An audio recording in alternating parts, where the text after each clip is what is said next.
Fais attention, là, parce qu'il Il y a toute la télé sur le plateau, là. là. Laurent Ruquier, là, c'est pas de la rigolade, là. Ouais, je peux pas faire le con. Jingle. Jingle.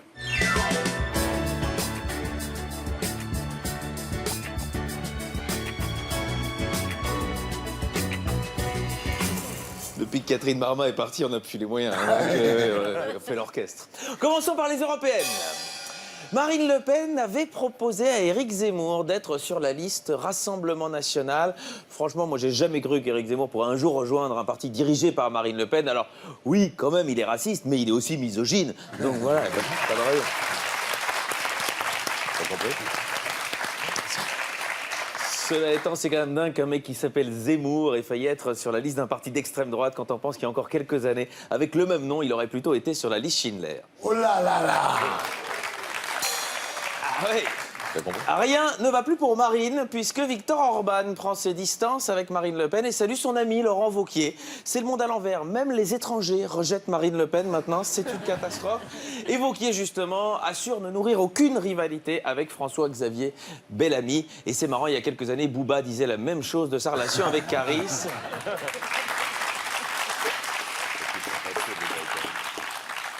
Autre événement politique de la semaine, l'ex-candidate de Secret Story, Cindy Lopez, rejoint la liste Alliance jaune de Francis Lalanne. Sauf que vous n'étiez pas au courant, Thierry.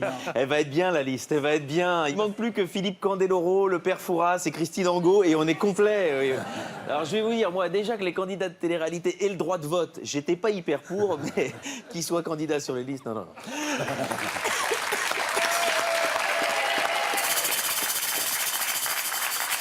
Passons au gros chantier. Les députés s'attaquent au statut des fonctionnaires. Alors, les fonctionnaires ne vont pas se laisser faire, évidemment. Ils préparent une journée d'action dont on voit ici le planning chargé. 9h, rassemblement, pause café à 10h, manif à 11, pause déjeuner à midi, reprise de la manif à 14, pause clope à 15 et fin de journée à 16h, bien mérité, évidemment.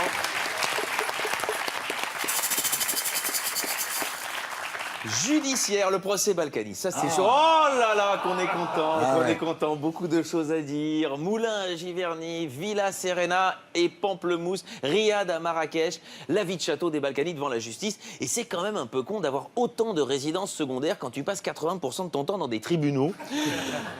Patrick Balkany s'est exprimé en marge du procès. Il a eu cette phrase qui nous a quand même beaucoup touchés. On a commencé la politique riche avec sa femme et on l'a fini pauvre. Oui, c'est triste. C'est triste et voilà ce qui arrive quand on consacre toute sa vie à sa mairie et qu'on a la certitude que Levallois paierait. Oh là là, oh là là. J'espère que ça lui a plu, quoi. Il a l'air d'être ça Il y bien. en a encore un meilleur plus loin. Alors, pornographie sur le net. Le site porno Xhamster bloque ses vidéos de la catégorie MILF, ce qui est plutôt amusant. Alors bon, si pour la fête des pères, il faut bloquer toutes les vidéos avec des mecs plus âgés qui veulent coucher avec des filles plus jeunes, on pourra même plus voir les replays d'enquête exclusives. Et ça, ce serait bien triste.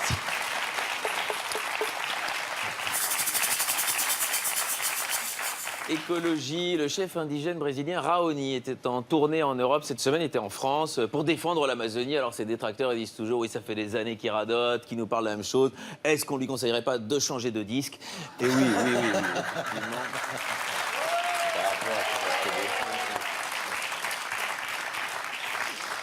Sans transition féminisme, derrière l'actrice Alyssa Milano, des Américaines appellent à la grève du sexe pour défendre le droit à l'avortement. Oui, alors attention quand même, mesdames, parce que voilà, comme toutes les grèves, il y a des risques. Il y a des risques, celui de finir par se faire remplacer par une main-d'œuvre plus motivée, moins chère et venue des pays de l'Est.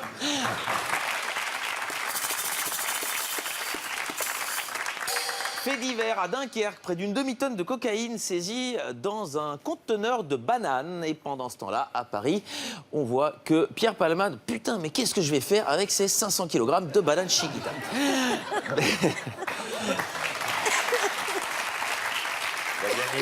Ouais.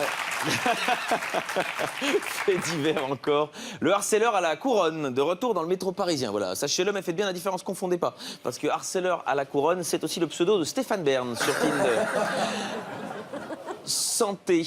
La méditation n'est pas bénéfique pour tout le monde, sachez-le. Et en effet, on a un témoignage qui va dans ce sens-là. C'est Vincent Lambert sur Twitter qui nous dit « J'avoue que moi, j'aimerais arrêter. C'est bon, mes chakras sont bien ouverts, je crois. » Ouais, un peu dur. Ouais, Je l'aime bien. moi aussi. Conso, les Français boivent de moins en moins de lait. Attention, le jeu de mots, il est là. La consommation de lait, ça va de mal en pis. Oh oui! Je savais qu'il plairait. Quand je l'ai écrit, je suis allé me coucher. Je me suis dit, celui-là, il est... Waouh! People, le sosie officiel de Meghan Markle gagne 1000 livres par jour, ce qui n'a pas enthousiasmé tout le monde. Et sur Twitter, notamment, Nabila qui dit 1000 livres par jour, ça sert à rien. Elle n'aura jamais le temps de tous les lire.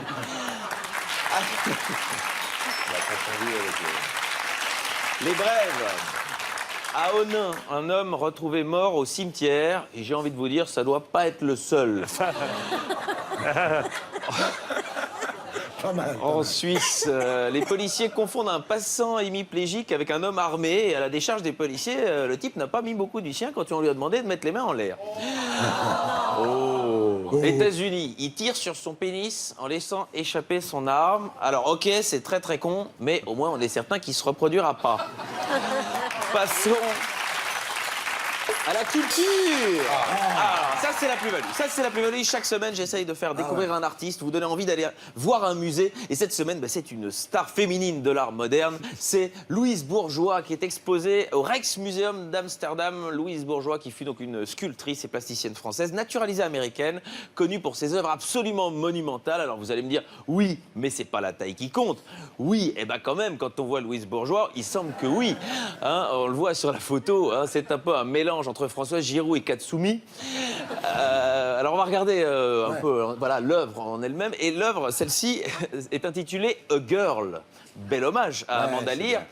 Et dans l'œuvre suivante, voilà, on sent mieux encore que Louise Bourgeois, elle voit les choses en gland. Et... Oui. Et de 3. Oui, bah, il est mignon. Celui-là, il est bien. Et le 3. Alors, elle n'est pas que sous la ceinture, évidemment. Voilà, quand je vous dis qu'elle fait des œuvres monumentales, ici, L'Oreille de François Bayrou. Alors, l'œuvre la plus célèbre, évidemment, c'est celle-ci. C'est l'araignée qui a été vendue cette semaine à New York pour 32 millions de dollars. C'est le prix de certaines toiles. Et ici, vous n'avez que l'araignée. Oh. Oui. Ah oui, c'est assez rapide. L'araignée. Là, elle est bonne. Oui, bah oui. C'est dingue, hein. C'est génial, c'est brillant, ça vient d'en haut. Autre œuvre, voilà ici une illustration de l'expression se sentir comme une merde, évidemment. Et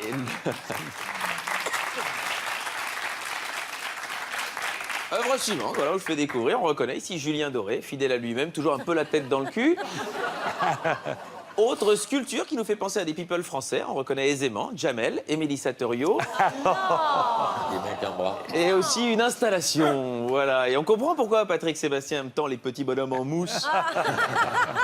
Plus petit, Louise Bourgeois, voilà, nous permet ici, c'est une jolie sculpture, la naissance de Thomas Pesquet.